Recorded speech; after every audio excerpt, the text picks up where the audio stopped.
Groovy. Hey. All right. Hi, Adam. How are you? How are you? Good, thank you. Good.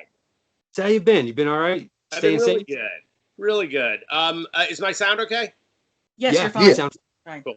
How do we sound? Annoying Great. or Perfect. Your dulcet tones come through perfectly. awesome? Awesome. No, we've been actually a little concerned about you. You know, obviously California, you have the wildfires, you have Corona, we have everything else going on. So we've been worried, that y'all No, are being. we're right along the ocean, Deb and I. So we're great. We're right in El Segundo, and so right in LA. So that's been fine.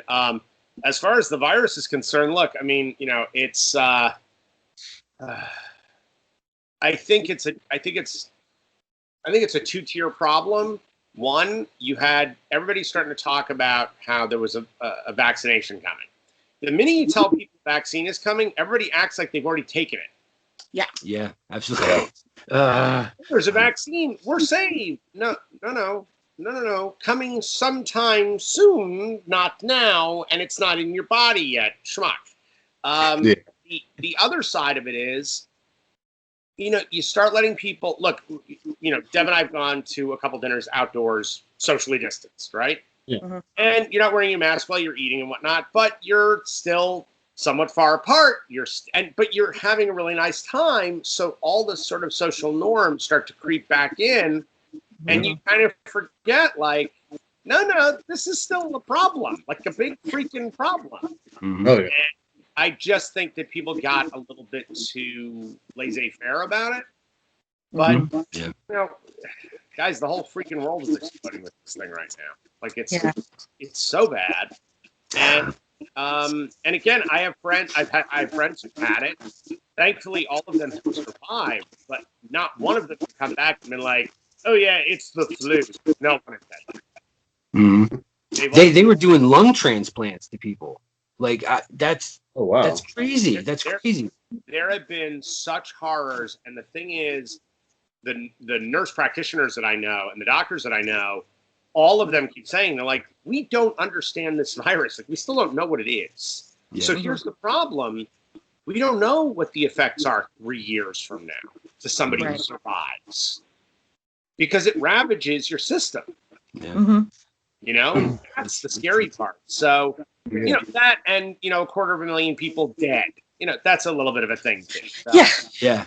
And now what they just discovered in children COVID toe, I guess. This is a thing now. And we're in Florida, and yay, DeSantis.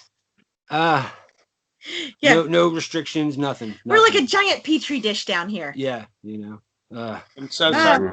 Just you two stay safe. That's all. Where are you, Casey? I'm up in Richmond, Virginia. And how are you guys doing? Doing pretty good. They just started to shut things back down a little bit. They making bars close a little earlier, but that's like the only change so far. Right. Just stay safe, guys. That's that's. Yeah, you too. Yeah, I just keep begging people, like, I want to know you in my life. Like, don't go away, because And again, like look, also the politicizing of it is so stupid. It's like, it's a damn disease. Doesn't care what side of a fence it doesn't care. Exactly. Like, stop thinking about it, about the people who are going to either make money off it or create fear out of it or whatever. But think of it as, the flu does not give a shit who you vote for president. It doesn't care. Mm-hmm. And you have to think about it. Yeah. That's it. Yeah, it's just to the point of ridiculousess at this point. Yeah. I don't know. No. It doesn't seem real. I know. Thing. It's right. Yeah. We're going to be 9 months into this next month. 9 months. It's insane, man. Doesn't it feel like we're in our own little horror movie right now? Yeah. It really does. By the way, I will say this though. Like, I'm not one of those people that because again, our business shut down instantaneously. Right. We're back up to some degree, but I will tell you, I mean, I've written 10 episodes of our new TV series. Oh wow. I would have been able to do that had we not shut everything else down. Right. Like, I was like, oh my God, time to actually write and do what I do. And it's been, I'm about to cross 1,000-page threshold for the year of writing for screenplays, and I'm like I look at the amount of material, and I'm like, okay, well, no, this is a moment that if you seize it, you can really turn it into something. So Yeah. That's fantastic. Yeah. Now wait a second. What? TV show? Wait, Yeah. just come on, a little bit of info. All I can tell you, Well, yeah. all I can tell you What was the underwater writing? What was that? the underwater writing. You sent me a message. I think it was back in Oh September. no, that I'm underwater writing. No, the message that I sent you was a See my brain. rewrite on a movie that its tentative title right now is Eat Me. It is. I might have given you guys a little taste of it a while ago under a different title, but we're sort of hiding that title at this point. But it is a camp horror movie. I don't mean camp as in jokey, but like a summer camp horror movie. Yay! That will be for people of size what Get Out was for people of color. You did. Okay. So we James just we attached a director just recently. She is amazing. Young woman named Kelsey Bolig, who is like tearing up the festival circuit right now with she's done shorts. She's never done a feature. This will be her first feature. But her shorts, she's winning Best Picture all over the globe right now for a new movie she made called The Fourth Wall. That is unbelievable. So I discovered Kelsey at the Women in Horror Film Festival last year. I was one of the judges of it, and she had a film there called Asking for a Friend, which was remarkable. And so I jumped on her. Like the minute I got to the festival, I was like, all right, where's Kelsey? I don't care. Okay, good. Where's Kelsey? And I talked to her, found her, was like, you and I have to talk. We have the same sense of humor. You are everything I've been looking for a very specific project, but I think you're brilliant. She won Best Picture at that festival, and then we gave her this script to read, and she was in so fast. I've never seen somebody jump on something quicker. She was like, mine. Oh wow.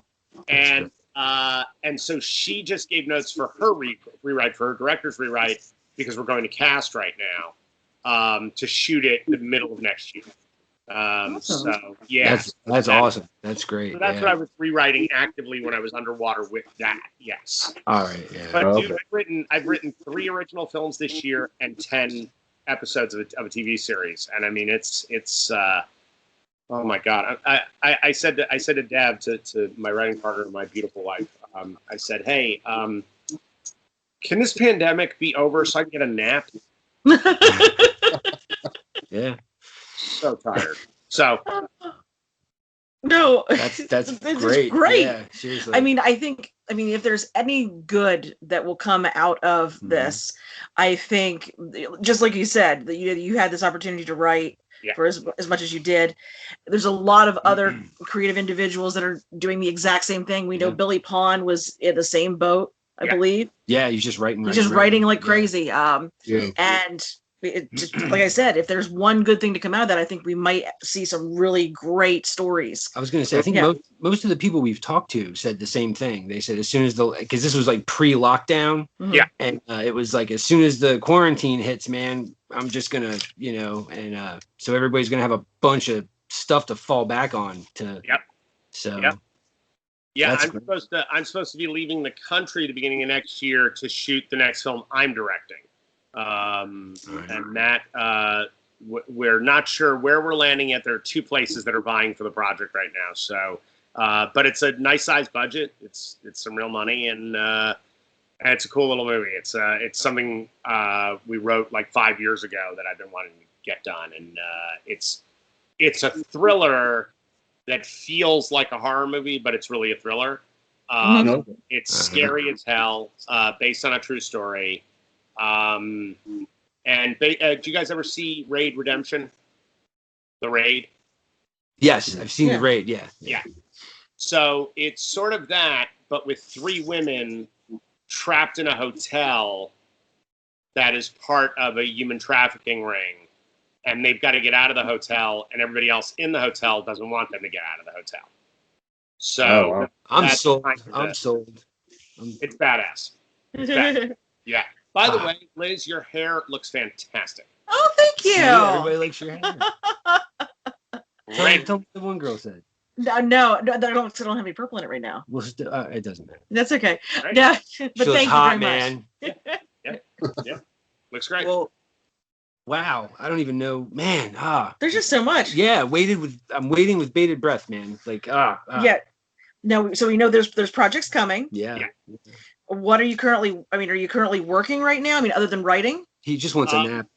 Well, because we're pre-producing. My producing partner Brian Sexton is sort of all over. I mean, the amount of budgeting stuff we're dealing with on a day-to-day basis has been nuts.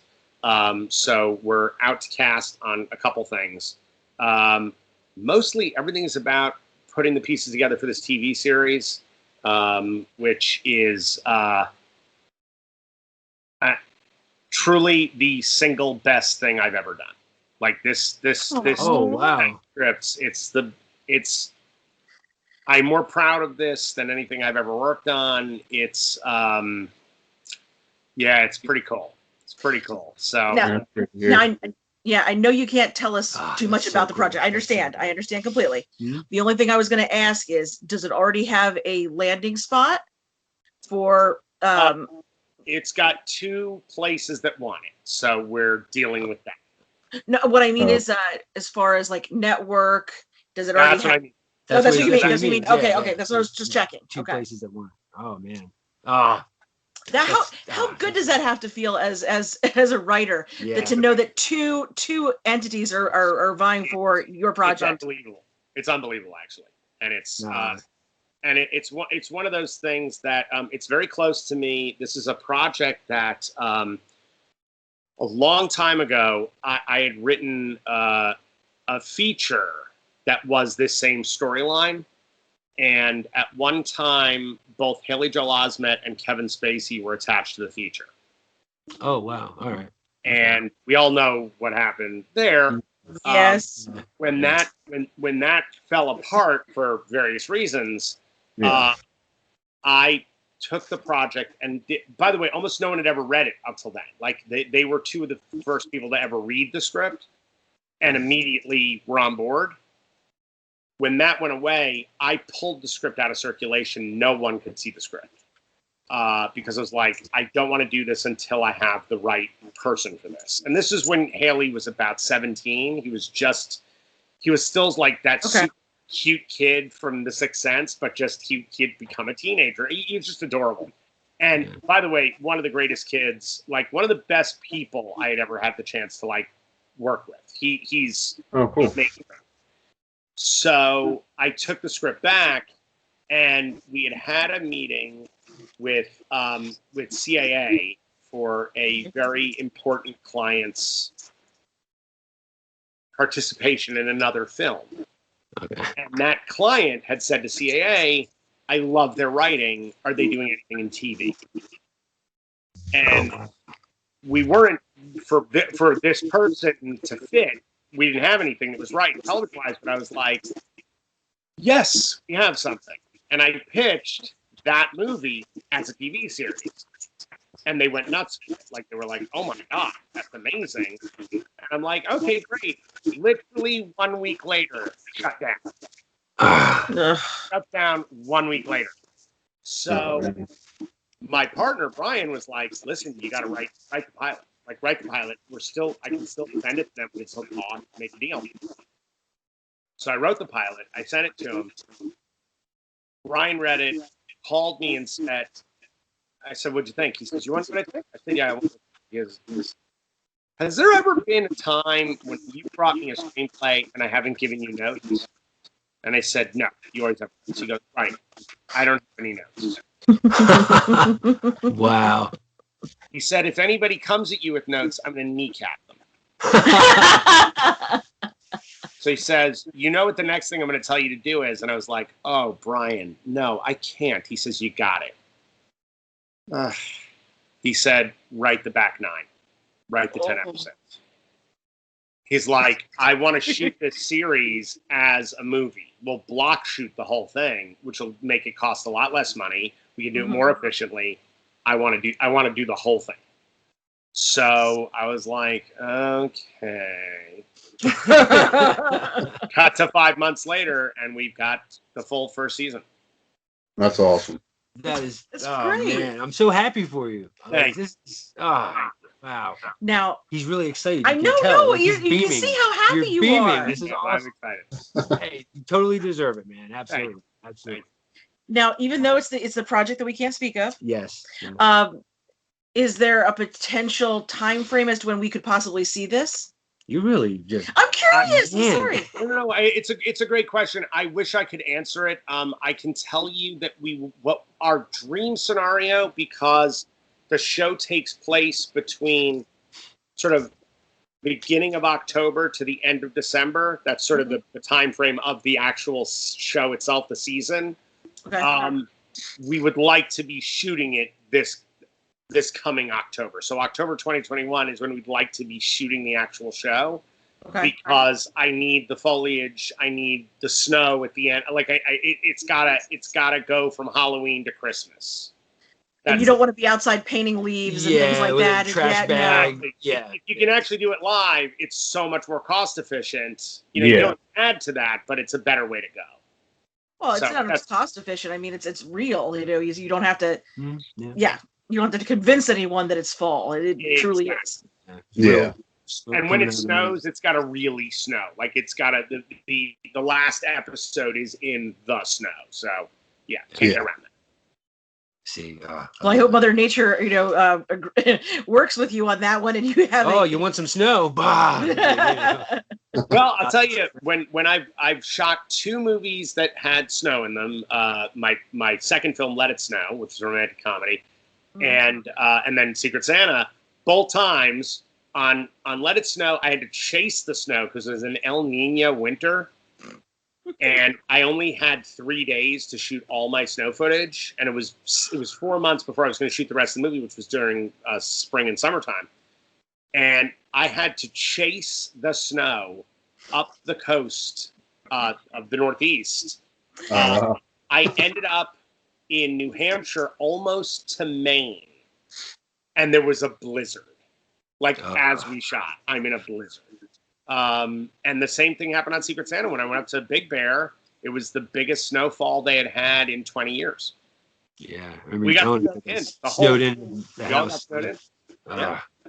Yeah. So snow and I get along. I love the cold anyway. So I'm a cold weather guy anyway. So which is hilarious, being that I live in Southern California. I was going to say, you're living in Southern California. What do you mean? But I love the cold. I do. See, I love I am. Not you so much. No, Yeah. they can fucking keep that shit. I'm from South Jersey, so I love the cold. I love the cold. No, I grew up in Pennsylvania. I've done my time. Okay, right. I've done my time. I don't want to have to shovel the freaking snow anymore. It's why I moved out. Like I'm done. Like I'm done with the shoveling of it. But I love the cold air. Like I do. Yeah. Oh no! If I didn't have to drive in it or shovel or anything else, totally I'd be fine. Just look at it from the point. Totally. Well, so all right. Do you want? I don't know. I just jump right into it. No, we're doing it. We're already doing it. I know. Well, I'm just saying. You know. What do you? Secret Santa. It's on streaming. Yeah. Yeah, it is. That's what we want to talk Skippy about. That. streaming. Ho ho ho, Skippy bitches! It's on streaming. streaming. Ah. Yeah. That's awesome. We're on Amazon. We're on Amazon Prime. We're on Google Play, and I think by this Friday we're supposed to be on iTunes as well. Yay! Oh. Yay! It's Yes. a Christmas miracle. It's a Christmas spirit. 'Tis the season. Yeah. It is. Well, it's Well, no, I mean, this day and age, I mean, that's really, what you're shooting for at this point. I mean, we have no theaters open. We have nothing. Yeah. So to get your movie on a streaming service is what you want, what you need. Yeah, that's Oh, yeah. right. Absolutely. Oh yeah. No, But it's so exciting. So exciting. So thrilled. Yeah, I am. Just because it's not even look. The financial rewards for a movie. Having a lot of people watch is great. But for me, I'm just I just want everybody to see the damn thing. Like that's what it's about. Like I just want people to see it and get it, and especially in this day and age. I mean, you guys have seen the movie. It's a big fuck you to PC culture, which I can't stand. Yeah. It's also a big fuck you to big money and racism and all the other isms. I mean, it's very fun. I love when someone sees the movie and they're like, God, this movie is really, transphobic and homophobic and racist. And I'm like, did you see? Did you understand? Yeah, no. What? And I've had a few people react that way, and I kind of walk them through it. Like, you do realize those are all the bad guys, and horrible things happen to them. Do you? Yeah. It's there's kind of a theme here. Well, it's kind of liberating when you Night of the Living Dead isn't pro-zombie. Yeah.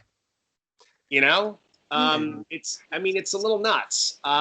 But look, Secret Santa, because of the way we made it and because we made it for so little money, because it's a tiny, scrappy little movie, it's everything that I think filmmaking should be. It's like, I fell in love with this kind of filmmaking specifically because of the original Evil Dead.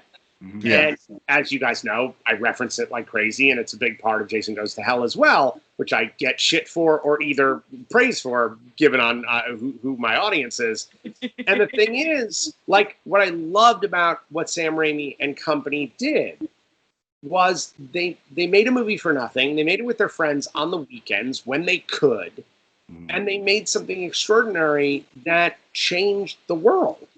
Really did. I mean, that franchise, you talk about a franchise coming from a tiny, tiny, tiny little movie. Like, we talk about, Friday the 13th being a little movie. Yeah, it's a little movie. They still had money to pay for things and shoot time. Sam Raimi did not have that when he went to go make that movie. And so for me, the idea of working with people that I love and working, it's not about my paycheck, it's about telling a story to connect with an audience, to let the world kind of get my point of view. That's what Santa was about. I think there's definitely a way you people can tell when you watch a film if it was done with love and was done for fun. It was done, with the heart and soul of the cast and crew and the writer, the director, or if it was done for the purpose of making money. Yeah, you can tell a paycheck. There's a difference. There's a great difference. Yeah. And I mean, what one of your favorites for that? Batman Forever.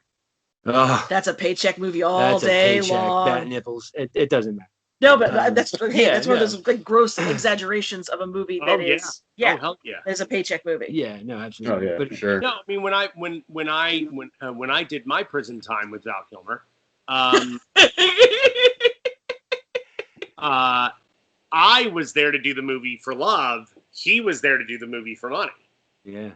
And have you seen that documentary about the island of Dr. Moreau? Oh, dude, I've seen it and I've lived it. Oh, yeah. Okay. Oh, yeah. No, Richard Stanley and I have known each other for a long time, and I knew about all that stuff for forever. And he's like, you fell into the jaws too, didn't you? I'm like, yeah, sure did. No. Yep. I like Richard Stanley. He got a bad deal. Amazing. He's great. He's a great dude. His new movie is really good too. Color Out of Space. I haven't seen it yet. So good. Really good. And I mean, it's Lovecraft fan. It's a pure Lovecraft movie. Like it's like it just if you're a fan of Lovecraft's writing, it's absolutely what he's doing. It's amazing. That's what I heard. It's the closest, I guess, screen adaptation that has been put forth. The only thing holding him back is the Nicolas Cage. The Nicolas Cage. Yeah. I gotta tell you, he's really good. He's good in the film because he's normal until he's not. But there's a reason. Okay. Because I like him in Raising Arizona. I love him in Raising Arizona. I love that movie. Freaking great film. Great film. Oh my god. And, well, we spoke about The Wicker Man last time. Yeah, we won't talk about that anymore. Not the bees! Not the bees on the mice! Okay, so wait. All right, so hold on. All right, so you brought up Nicolas Cage's Wicker Man because we're here. Why not? So I've done a lot of deep diving after seeing this particular film. I've done a lot of deep diving. And while I really appreciate the referencing and the subtext and everything this guy is doing, I gotta say, has everybody lost their minds with this Midsommar nonsense? I knew it. It's all right. Here's. I mean, look, I'm all for ripping off the original Wicker Man. Like, God bless. Like, that's a great movie to go steal from. Good job. Like, yeah, off. Yeah. But I'm not okay with ripping off the Nicolas Cage remake of the Wicker Man. That's what Midsommar is celebrating. The guy's in a bear suit at the end, just like Nicolas Cage at the end of it. I'm like, oh God, it was weird because when I first saw the trailer for it, because listen, the Wicker Man it's probably it's at least in my top 5 horror movies. I'm with you. I love the Wicker Man. It's just you cannot mess with it. Nope. When I saw the trailer for Heredity, or not Heredity, Midsommar, oh great, folk horror, I'm there. You know, yeah. I love those movies. Witchfinder General, Satan's Claw, I love them. Totally. And it was just the Wicker Man dialed up to 11. Mm-hmm. Instead of murdering one guy, you know, the fool, we're gonna murder a group of kids, and because by the way, we're gonna murder a group of kids that are so fucking stupid who have never seen a horror movie. What are you? The minute the old couple when the old couple kill themselves, okay. That I would say, all right, this is nuts, but let's be honest, there have been teams of anthropological students who have followed tribes that have done similar things, sure. No, the minute they hit the old man with the mallet in the head, I'm like, the finishing crew. If everybody who's remaining does not say, bye, and leave, then I'm sorry, I'm watching people that are dumber than me. Why am I watching them? And by the way, I'm not just going to watch them. I'm going to watch them for another hour and a half. Yeah, it's ridiculously long. Oh, and but you do know there's a director's cut that's 3.5 hours long. I mean, I don't. Wow. Yeah, listen, I'm brave, but I'm not that brave. And see, I've read about it, and it doesn't add anything to any of the. It's just filler. It's just more of the same. Okay, it doesn't add no more to the story or anything. No, same story. I guess what's her face's boyfriend just even more of a dick. But by the way, okay, so everyone who defends this movie, they always talk to me about how it's really about toxic masculinity and the way that men treat women in bad relations. I was like, hang on. So let me get this straight. So he's a monster because he's a college age guy who gets in a relationship with a girl who ends up being a manic depressive, whose entire family gets killed, murdered, suicide by her own sister. Yeah. And she's not great fun to be around. And because the guy who wanted to go on a vacation with his buddies is made to feel like shit about that, he brings his girlfriend along who he didn't want to bring along. He brings her along, and his punishment is to be burned alive in a bear costume.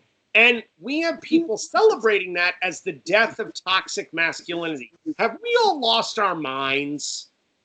Pretty sure we have. Yeah, I don't. What are we doing?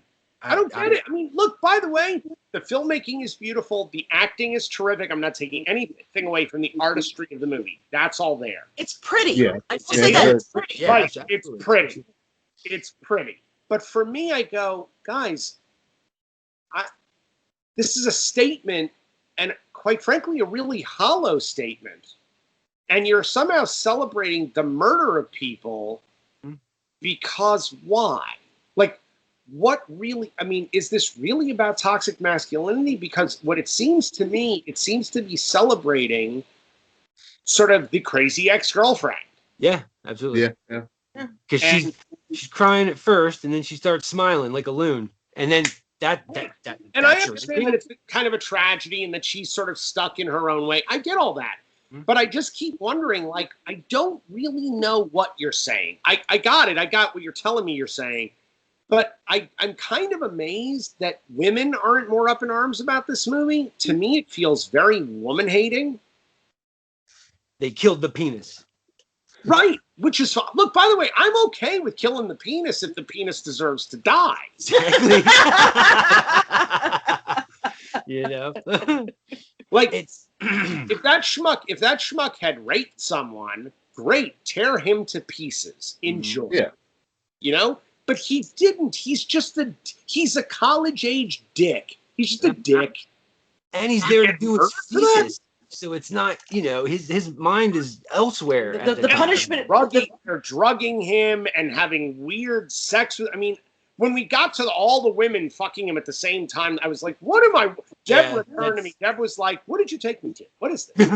What the fuck are we watching? Yeah. No, but in the end, like the punishment's so far, like it is so far beyond the crime that it's just Yeah. it doesn't make any sense. It's nuts. It's And a I don't weird. think they're saying what they want what they think they want to be saying, and I think that people are sort of shoehorning it into like some kind of politically correct discussion, where I just kind of feel like it's not really politically correct, guys. Look under the surface a little bit. Yeah. People just grabbed it and ran with it, and he just kind of went. Yeah, "Oh, that's what I okay." was trying to say. Yeah, Sure. I will say- sure. I do like that he's doing something that isn't sort of in the Blumhouse mold. Like I like that it's sort of outside of that. I think that's Yeah. good, and I Yeah. like challenging us to some degree. But you know what? We've seen the Wicker Man. But right, aren't we like? When does Ari Aster? When does somebody finally call him out for being the Quentin Tarantino of horror movies? Because all he does is riff on other people's work. Yeah, he cherry picks. He's making movies about other movies. Like, I'm sorry, Hereditary, which by the way, I'm a fan of Hereditary until the third act. But until that third act, I am with that movie. I think that movie's and that first to second act turn with the little girl and her head and that pole. Yeah. I Yeah. screamed. It's like the first time in years I screamed in a movie theater. It Like, got me. Audible, Yeah. like, Uh-huh. you know, The lady who plays the mother, she should have won. Tony Yes, Collette yes. won every award they could give her. That's an Oh. Academy Award-winning. By the way, talking about a movie that's about female empowerment and strength of women, and like that movie has that going on, absolutely. But really, all it is Ari Aster picking. Oh, I'll take 2 from Rosemary's Baby and 4 from Exorcist 3. That's right. That's right. Like, it's just all, and I was like, wait a minute, man, I've seen all these movies. Now, by the way, again, like Quentin, put it together in an entertaining way, I'm cool. Got it. Yeah. Like, great. And he made a movie about grief, which is really cool. Like, that's a cool idea. Like, here's a horror movie about a family dealing with their grief. My problem with the third act is that he makes it about boogity boogity, ooh, we're devil. Yeah, Instead of, for my money, this is just my opinion, but I think the movie would have been a masterpiece had it been that Toni Collette has jumped the shark. She's out of her mind, and she's just killed her whole family. But thought it was a cult and made that up in her head. But really, she's the one who set her husband on fire. Actually, Better. like that better. Yeah, that's way better. Absolutely. Yeah. Oh man. That's See? a scarier movie. Yeah. But all right, when I saw the trailer for Midsummer, you already knew what happened. Yep. When you see the maypole, when they're dancing around the maypole, it's like, Well, anybody who's Sergeant seen Wicker Howie. Man, we all knew what that movie was going to be. Like, we're like, I got that. All right, cool. Yeah, Yeah. So No surprises here, except people are going to eat cakes with pubes in it, I- and give me Yeah, a that was Bloody gross. Mary. Hint, hint, hint, hint, hint, wink, wink. Yeah. See me winking. It's no dumb. I just, No, don't get me wrong. There is a place for dumb. I wish No. it was my house so often, but go ahead. No, trust me. Around here all the time. There is a place for dumb, and I would like to cite the very first horror movie that you and I watched together. Oh yeah. Pieces. Oh, yeah. No, Okay. that's dumb. Oh, yeah. That's Oh yeah, that's dumb. some dumb shit. There is There's a place for dumb though. My uncle Joe Ellison, made what is considered a classic horror film. Wrote and directed it, called "Don't Go in the House." Oh, yeah. And I'm in fact on Friday night. I'm doing a podcast with somebody about that film. They asked me if I would do it because it's my uncle who made the movie. Oh, cool. Yeah, it's a terrible movie. Okay, and my uncle made it, and I'm like, and it's a classic. It's considered a classic. It's the one with the burn room, right? That's the one I'm thinking. Yeah. Okay. Yeah. It's which is I like it. A lot of people love it, and people think of it as sort of like a almost a successor to Psycho, because so many of the themes are the same ideas about his mom is the one who made him like this, and he keeps her body in the attic, and the whole thing. Yeah. Really what it is that my uncle was ripping off Psycho, which, God bless him, good movie to rip off. Well done. My favorite part about spelunking down into this hole was that, so I rewatched the movie in anticipation of doing this podcast, and I'm watching, like, wow, the acting in this thing is just, oh my God. But the suggestion, when I watched the movie, the suggestion of what I should watch next was The Burning, which is the first movie my Uncle Ned starred in. My Uncle Ned Eisenberg is the star of that movie. That's Oh, right. wow. I was like, wow, I am falling down the Marcus lineage rabbit hole. By the way, The Burning, I don't know, how long has it been since you guys seen The Burning? Well, we watched it just a couple months ago. Yeah, it 'cause we wasn't that long did ago. we did an episode on it. Burning is kind of a classic. Like, I get It's its a total status. classic. I get it. Yeah. Right. Yeah. Here's the thing, though. When you realize it's the first Miramax film, Yep. and it's the first movie written and produced by Harvey and Bob Weinstein. Mhm. Okay. Do you notice that almost every man in the movie tries to rape a woman in the movie, including my uncle? We talked about that in the show. We kept going. I kept mentioning about how sleazy that movie is. Wow. It's like because we covered Madman and then we covered The Burning. Yeah. Or The Burning and then Madman, and it was, that movie is really sleazy. Like, there's just That's art imitating life a little too closely, right? Yeah. It's Yes. You're like, God, I wonder who wrote all these male characters. I wonder. because Wonder I who. can't think of the blonde guy's name. He's the one that's after the blonde girl throughout the The whole one, movie. the one who is always like this is Oh, talk like this because I ain't stupid. Glazer. Blazer, yeah. Yeah, Blazer. Yeah. Yeah, he practically date rapes that chick in the woods. Oh yeah. That movie's all messed up. It's so messed up. And again, that's a well acted. I mean, when you look at the cast of that movie, holy shit. Yeah. I mean, Mr. Stevens, Holly Hunter, Jason Alexander. It's like, holy crap. Vandalay Industries. Yeah. But wow, I mean, that is a rapey movie. Yeah.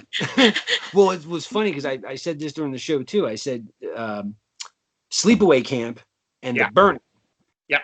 They're the two sleazier of like the summer camp movies. They really show you how summer camp kind of was. Yes. Because they're a bunch of teenagers, a bunch of hormone driven, Yep. But yeah, The Burning's very rapey. Very rapey. Yeah.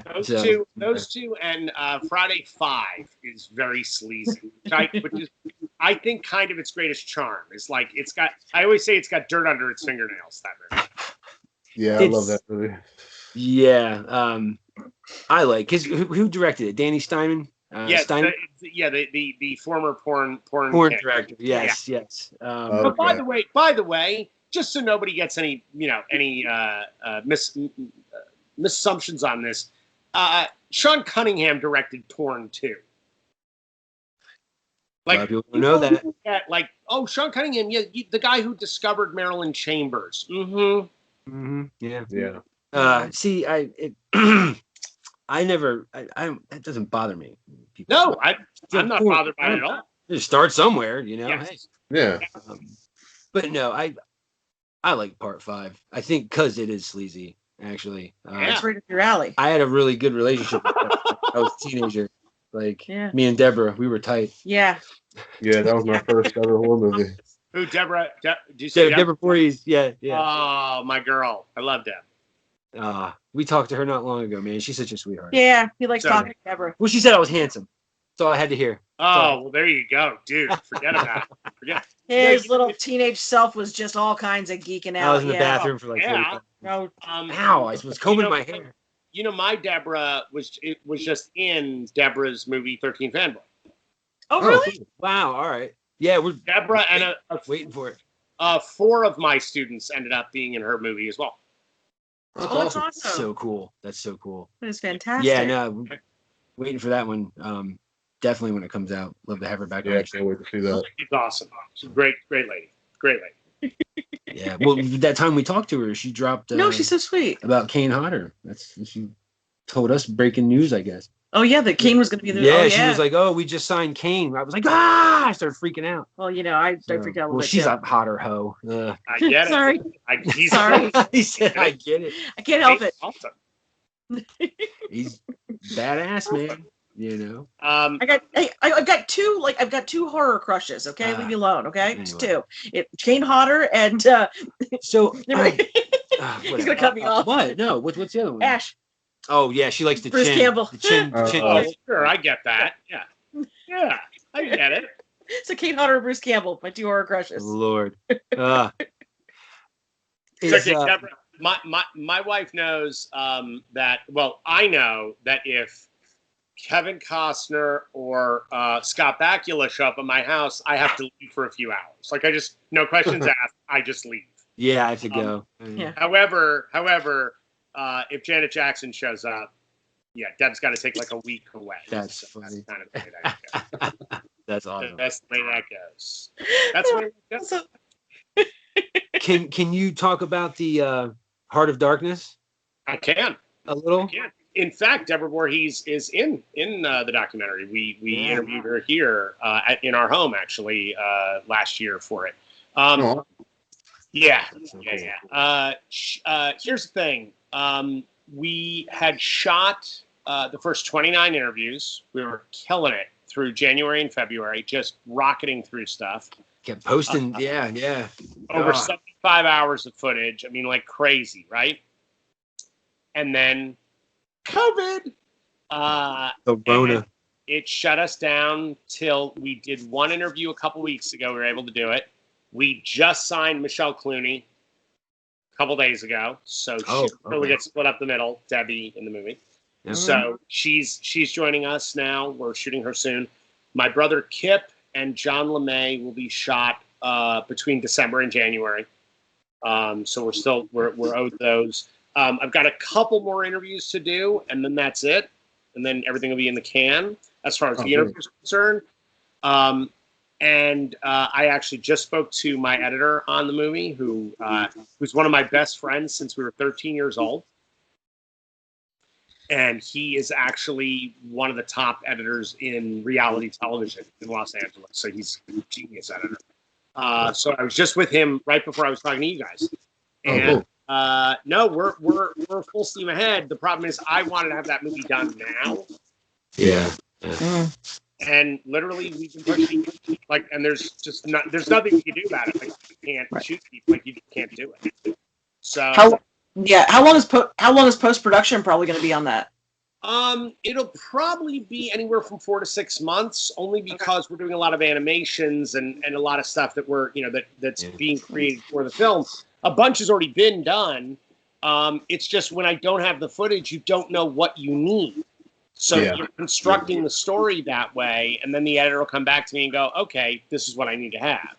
So I want to give fans the best story possible, and I'm not going to rush that just to put a DVD out. Like, I'm not, no. yeah. And look, Fright Fest London wants this movie to premiere there. So I'm not going to mess with that, and I'm not going to give them something that isn't our very best. So Skeleton Crew has to deliver the best of the best. What is that deadline then? What? What's that deadline then? When do they expect you to have that? I'm not going to say just yet. So Okay. It's a little nerve wracking. So Oh, But- sorry. Yeah. we are working full speed ahead. It's just, this is nobody expected. This year is a write off. Like you're just, Yeah. I keep telling everybody we're taking a mulligan on the year. Like it Yeah. didn't happen. This year just didn't happen. Mm. Because it Yeah. didn't happen. I mean, I just really sincerely hope that next year and the years following that the film industry can bounce back from this disastrous adventure into like darkness that we've had. I'm hoping there Um, won't be so many remakes now. I'm hoping people really just, Me dug too. in and Me came too. up Yeah, that'd with be something nice. original. Like, look, I'm all for sequels. Like, I'm okay if you want to extend a story forward. But man, are we done with the reboots? Like, can we be done with that now? Can we just like create new characters and give an audience a new thing? I just, Yeah. it's especially if the original was done very, very well. Mhm. It's I don't particularly like seeing someone redo something that was done to perfection the first time. well, they're talking about redoing Nightmare on Elm Street again. I'm like, you Yeah. guys not learn your lesson? Jeez. They should have. Yeah. No, I mean, it- don't. I don't want to take. I don't want to Yeah. take anything away from Jack Earl Haley. I do not want to take anything away from him. He's amazing. That's my point. They got There the were guy parts. to do it, and it still didn't work. Yeah. Yeah, because the thing is, it's like no matter for me. I mean, I'm a child of the '80s. Yep. So no matter who you cast in that role, no matter how fantastic a job they're going to do, When you think of no Fred, one is yeah. going to sound the same. Yeah.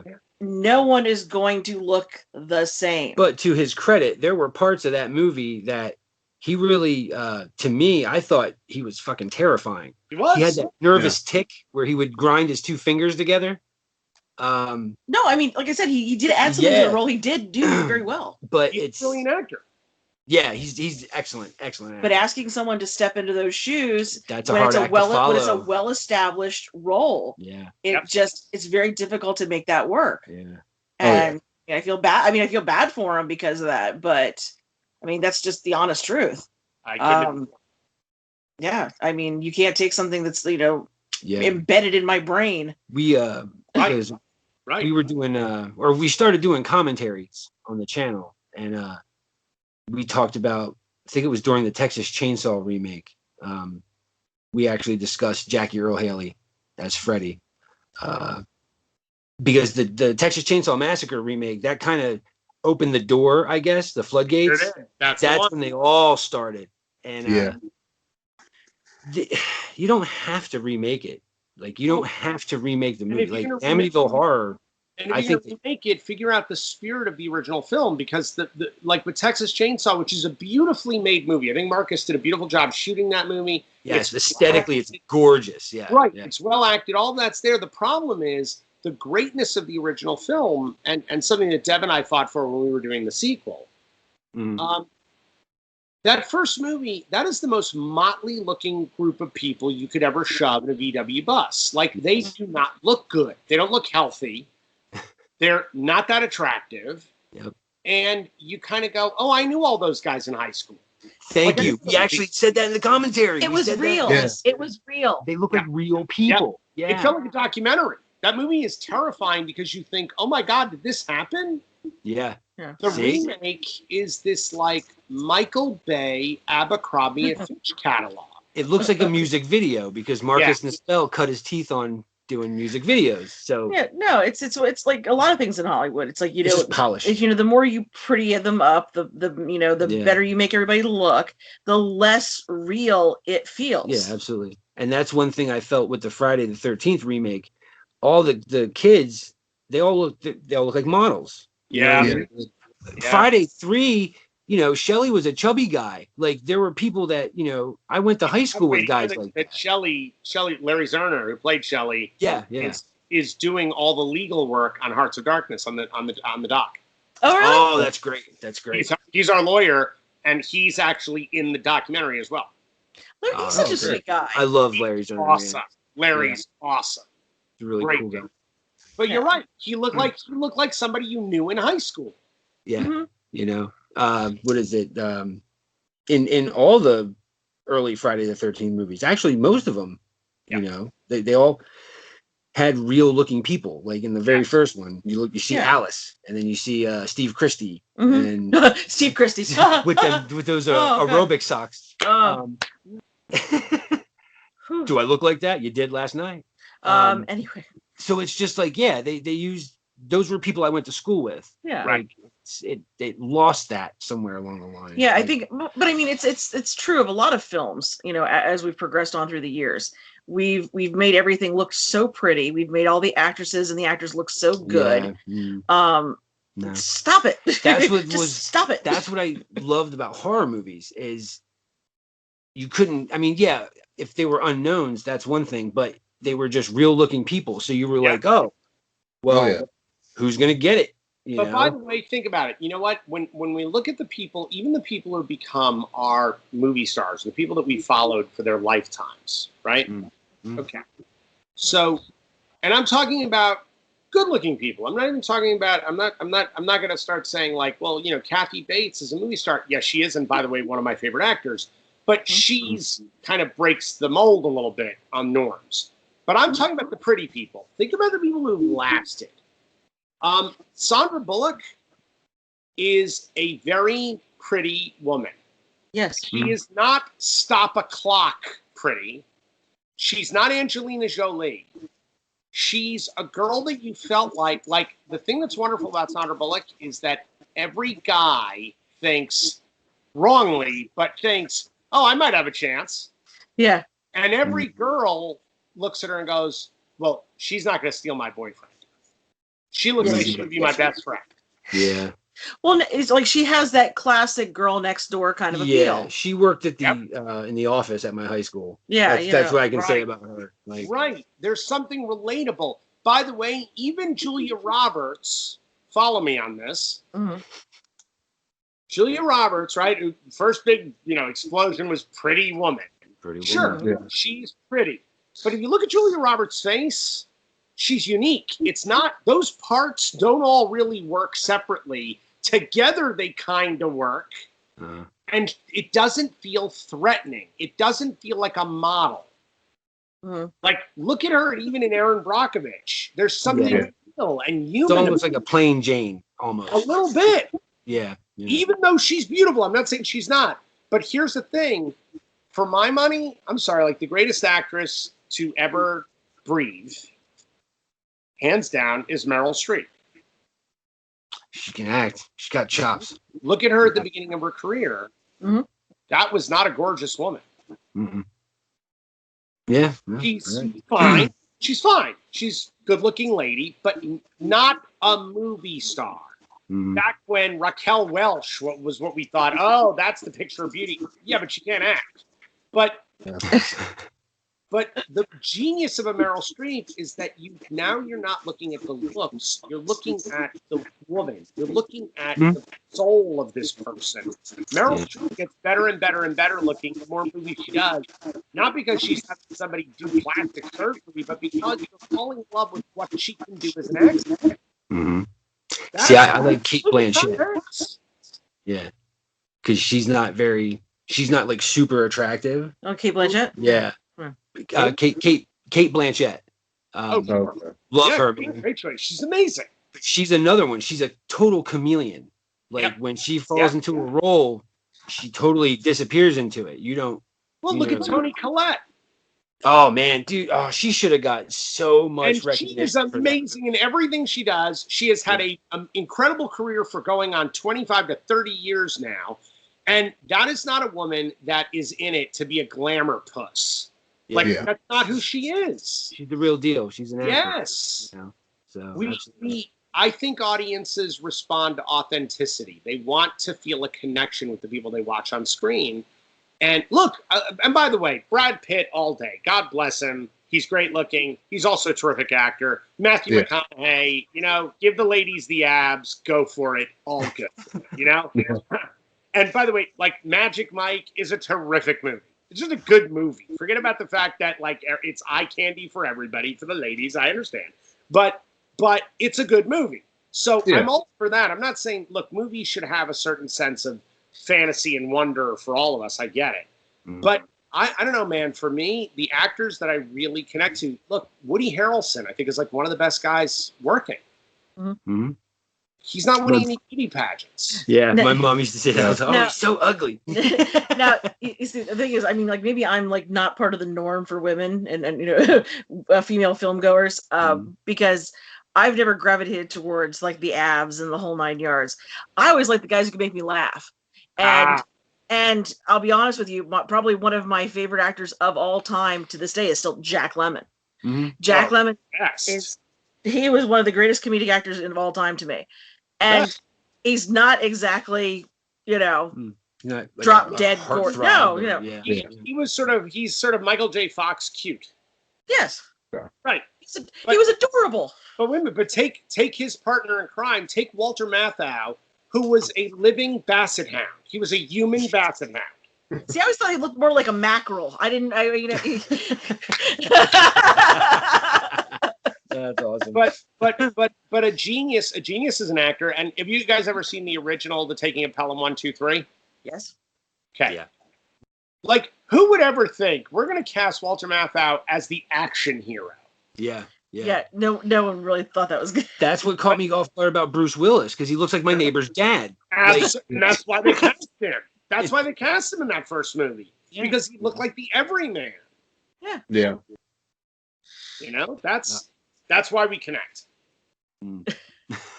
That's awesome. Oh, I'll take a good Tony Curtis and Jack Lemmon picture any day of the week. I'll take that. I'm going to tell you a great story. You're going to love this. Ladies will love this. What? So, What? I'm on a press junket for Jason Goes to Hell. I'm 25 when I went to do this. So 25, the movie had just come out in the States. Yeah. And I've been asked to go to Miami in August. Ooh. For a television program that they want to interview me on. Myself and Catherine Atwood, who was the blonde camper of the 3 campers that go into the woods, and she gets slashed up, right? She's the good girl that gets slashed up. So Catherine and I are sent to this thing, and we're treated incredibly well. We're put up at the Fontainebleau. Yes. Oh yeah. No. I had a grand piano. I could reach out of my bed and play the keys on my grand piano. It was hilarious. And it was amazing because they didn't send Deborah with me, and I was like, I got all this, and I got all right. Well, I got piano. So they put me up beautifully, wined and dined me, all good. We get to the show, and it is a Spanish language television show. Okay. Oh no. There's no interpreter. And they are just speaking in Spanish. And Catherine and I, neither of us, can speak Spanish. Oh, man. Oh, wow. And it's an hour-long program. Oh, God. I think it was South American TV. So I think it was Colombian, actually. And so we are trying our best to sort of work this out. The other guest on the show was Tony Curtis, who also does not speak Spanish.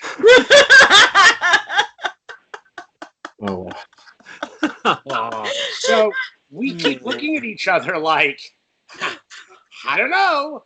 And then at the end of the show, I swear to God, there is a portion of the show where everybody dances. And they play music, and the host and the hostess, who keeps coming out in sort of like a Charo bikini sort of number. Yeah. She's saying Oochie Coochie and shit. Pretty much. They come out to dance with us, and I turn to Tony Curtis. I'm like, did you know this was good? He goes, just go with it, kid. The next thing you know, I am doing a cha-cha on stage with Tony Curtis. I kid you not. I am so jealous for the experience and also for that story. I wish I could. That's amazing. It was amazing. Just go with it, kid. That'd be fantastic. Oh, God. That's great. As nerve-wracking as that possibly could be, I would kill to do. Yeah. It was amazing. It was amazing. I mean, we left from the studio laughing for the next 24 hours. It was, I mean, you couldn't. It was so tragic you had to laugh. Yeah. So tragic. Not Oh, pretty that's- pretty. Oh God. Oh, I love it. I love she it. call Yeah, Yeah. that's fine. Adam, we're gonna. You know what? We appreciate all your time. We do every time. You are so much fun. We love having you on. You're fantastic. I love being with you guys. You guys. Are Oh, man, gosh. seriously. Love. See, I don't like messaging you over and over because I'm like, I don't want to bug them. Oh, but You no, know? but we just. You guys Yeah. are great. Look, the truth is, 'tis the season because because of Secret Santa being on VOD, I'm pushing that and I'm talking with people about it. And again, because the box set of Jason Goes to Hell, the box set of Friday the 13th came out, and it's the first time Jason Goes to Hell has been on Blu-ray uncut with all that stuff, which supports the doc and everything. So I'm talking to a lot of people right now. You Yeah. guys, I'm telling you, I will cut other people aside. I'm like, no. Aw. So you guys, Oh. You're too sweet. You're That's absolutely too awesome. sweet. you're amazing. No.